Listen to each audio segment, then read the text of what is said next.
Hello, future doctors. In this video, we're going to go over dimensional analysis and stoichiometry for general chemistry, first year chemistry, and MCAT review.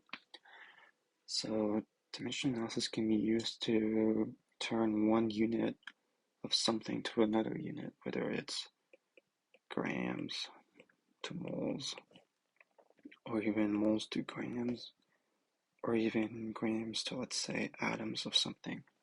It can also be used to turn, like, let's say, one compound of something to another compound. Let's say, like, if you have this much of compound, how much of another compound are you going to make? So an example of that would be this reaction right here, number one. If we have two hydrogen plus an oxygen that makes water, and let's say we react 5 moles of H2, how much of the water are we going to make? So we can see that it's a balanced reaction, so we don't need to balance them out. So we can go ahead and do the dimensional analysis where we have 5H2, and we know that 2 moles of H2 makes 2 moles of water. And we can see that the H2 units cancel out, and the only unit that we have is water.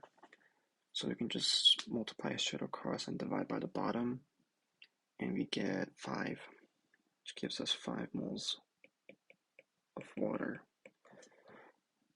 And we can go ahead and do the second problem, where if we have N2 and 3H2 makes ammonia, which is also the Haber plot process.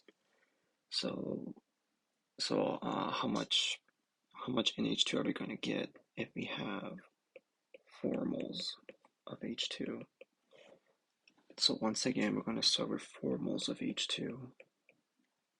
For H2. And from the balanced equation, we can see that it's a 3:2 ratio. The equation has to be balanced, so make sure it's balanced. And then 3H2 makes 2NH3. And once again, we can see that our units cancel out, and the only unit that we have left is NH3, which is what we want. So we can go ahead and multiply straight across, and we get 8/3 of NH3. Now, what if we wanted to see how many grams of NH3 we're going to get? So we already have the moles of NH3, which we can just turn into grams like this. We can do 8/3 mole of NH3, and we know that 1 mole of NH3 is around 17 grams per mole. And once again, we can just multiply straight across and divide by the bottom. Once again, our units that we don't want will cancel out, and the only unit that we have left is going to be the grams, which comes out to be about 45.33 grams of NH3. Now let's do another one. What if we have 2 KClO3 goes to make 2 KCl plus 3O2. Now let's see how many grams of O2 are going to be produced when 245 grams of KClO3 decompose completely.